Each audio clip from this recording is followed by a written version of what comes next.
करने से पहले बालासोर ट्रेन एक्सीडेंट में जितने भी लोग मारे गए हैं उन सभी लोगों की फैमिलीज को हमारी तरफ से, आम आदमी पार्टी की तरफ से संवेदना, और हम आशा करते हैं कि जो लोग घायल हैं वो जल्द से जल्द ठीक हो जाएं।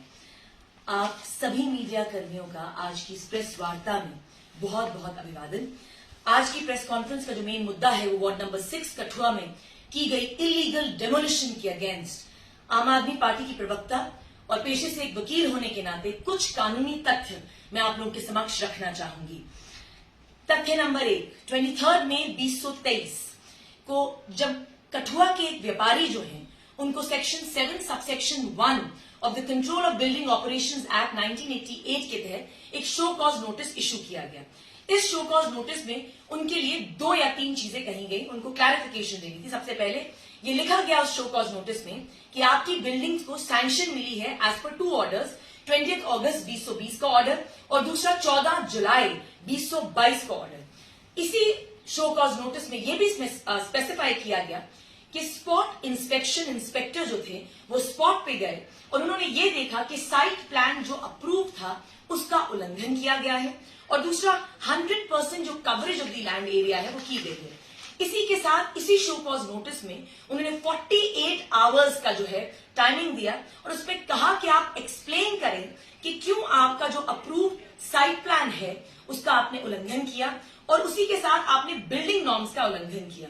मैं आप लोगों के समक्ष बहुत ही विनम्रता के साथ ये बात रखना चाहूंगी कि 23 मई 2023 को जो नोटिस रखा गया वो एक शो कॉज नोटिस था, it was not a demolition order.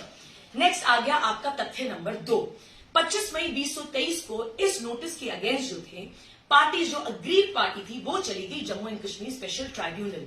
जब वो Jammu and Kashmir special tribunal गई तो वहां पे 2 मुद्दे उन्होंने उठाए। एक मुद्दा उन्होंने कहा कि ये जो COBO act, control of building operations act जो है, ऑपरेशंस एक्ट 1988 है, ये नहीं लगता इस सिचुएशन में। इस सिचुएशन में Jammu and Kashmir municipal council act 2000 लगता है। इसी बात पे कोर्ट ने 29 जून 2023 को अपना ऑर्डर निकाला, अपनी जजमेंट दी और उन्होंने बड़े बेहतरीन शब्दों में कहा कि हम इस इश्यू में डेल्व नहीं करेंगे कि कोबो एक्ट लगेगा या म्युनिसिपल काउंसिल का एक्ट लगेगा। उन्होंने बड़े बेहतरीन शब्दों में कहा कि हम सिर्फ एक ही मुद्दे पे जाएंगे कि आप अपील कर सकते हैं या नहीं। ये स्पेसिफाई किया गया कि सेक्शन 13 में आप तभी अपील में आ सकते थे जेएनके स्पेशल ट्राइब्यूनल में अगर आपके पास डेमोलिशन ऑर्डर होता।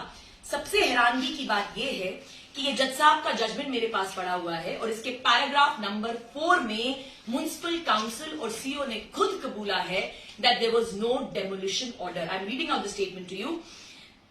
The learned counsel has argued that the appeal filed by the appellant against the show cause notice is not maintainable as per section 13 of the Kobo Act, which provides for the filing of the appeal only against the demolition order, which till date is yet to come in the present case. They are on record, municipal council और CO ने on record ये statement जो कही है कि भाई हमारे पास अभी तक डेमोलिशन ऑर्डर जो है वो प्रेजेंट नहीं है। इसी के साथ जज साहब ने जो है पैराग्राफ नंबर 13 में ये चीज बड़ी बेहतरीन तरीके से लिखी कि जब भी आपके पास अग्रीड पीड़ित जो फैमिली थी उसको कहा, जो व्यापारी था उनको कहा कि जब भी आपके पास डेमोलिशन ऑर्डर आए आप हमारे पास आए इस ऑर्डर की फाइनल डिसीजन के ऊपर, डेमोलिशन ऑर्डर के। सच तो ये है कि डेमोलिशन ऑर्डर था ही नहीं। Demolition order as per the norms of the COBO act, control of building operations act 1988 के तहत सर्व ही नहीं किया गया। अगर हम आए एक बहुत इंपॉर्टेंट सेक्शन पे जिसे कहते हैं section 7 sub section 3, section 7 decide करता था कि आपने शो कॉज नोटिस कैसे सर्व करना है। सेक्शन 7 का सब सेक्शन 3 जो है मेंशन करता है अबाउट द डेमोलिशन ऑर्डर। बहुत ही कैटेगोरिक तरीके से ये मेंशन किया गया कि जब भी आपने एक डेमोलिशन ऑर्डर सर्व करना है, आप कैसे डेमोलिशन ऑर्डर सर्व करेंगे। सबसे पहले जो भी जिस भी व्यापारी ने उस बिल्डिंग की कंस्ट्रक्शन में उल्लंघन किया है उनको आप एक शो कॉज नोटिस सर्व करेंगे। अगर वो व्यापारी आपको स्टिपुलेटेड टाइम में उस शो कॉज नोटिस का जवाब नहीं देते या मना कर देते हैं नोटिस का जवाब देने में, या अगर जो भी जवाब वो देते हैं उससे आप सहमत नहीं है, तब 5 दिन के अंदर आपको एक डेमोलिशन ऑर्डर जो है आपने सर्व करना है। और वो जो डेमोलिशन ऑर्डर है 5 दिन के लिए जो विद इन 5 डेज जो है उस व्यापारी को कहा जाता है कि जी आप अपनी जो स्ट्रक्चर है या तो उसको डिमोलिश कर दें, ऑल्टर कर दें या पुल डाउन कर दें। अगर वो व्यापारी इस डिमोलिशन ऑर्डर की उसको नहीं मानते, तब जाके अथॉरिटीज जो है खुद इसको डिमोलिश कर सकती हैं और पुलिस भी बुला सकती है। लेकिन रिक्विजिशन एक रिक्विजिशन जा सकती है टू द पुलिस डिपार्टमेंट कि उस एरिया को कॉर्डन ऑफ करिए। सच तो ये है, सेक्शन 7 सब सेक्शन 3 के तहत कोई भी डेमोलिशन ऑर्डर सर्व नहीं हुआ। सेक्शन 8 में सीलिंग का प्रावधान था, ये तो आप डेमोलिशन ऑर्डर के पहले भी सील कर सकते थे, ये भी आपने नहीं किया। सेक्शन 9 में पेनल्टीज दी गई हैं, वो भी आपने नहीं कही। और सबसे दुखद बात ये है कि ये जो डेमोलिशन ऑर्डर है कभी सर्व ही नहीं हुआ, कभी बना ही नहीं।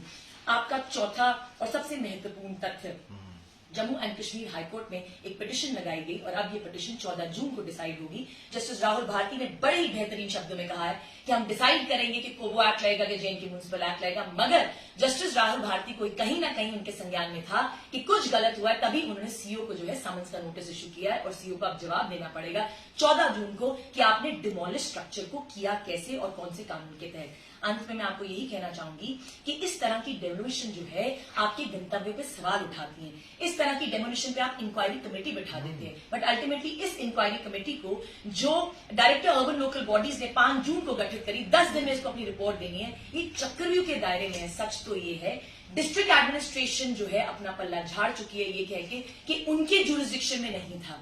सीओ जो है वो कहते हैं कि मेरे पास डेमोलिशन ऑर्डर था ही नहीं। पुलिस एडमिनिस्ट्रेशन जो है वो वहां पे जाके रिक्विजिशन रिक्वेस्ट पे अपनी फोर्सेस लगा देती है।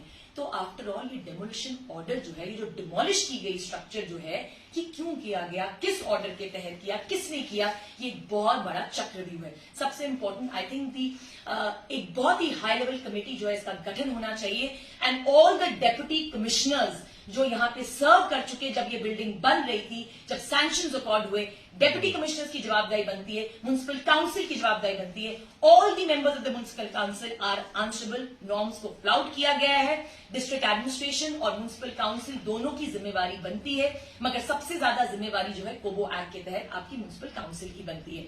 अंत में मैं यही कहना चाहूंगी कि इस तरह का जो प्रेसिडेंट है, इस तरह की जो डेमोलिशन है, एक बहुत ही गलत प्रेसिडेंट सेट करती है, एक बहुत ही गलत दिशा निर्देश सेट करती है।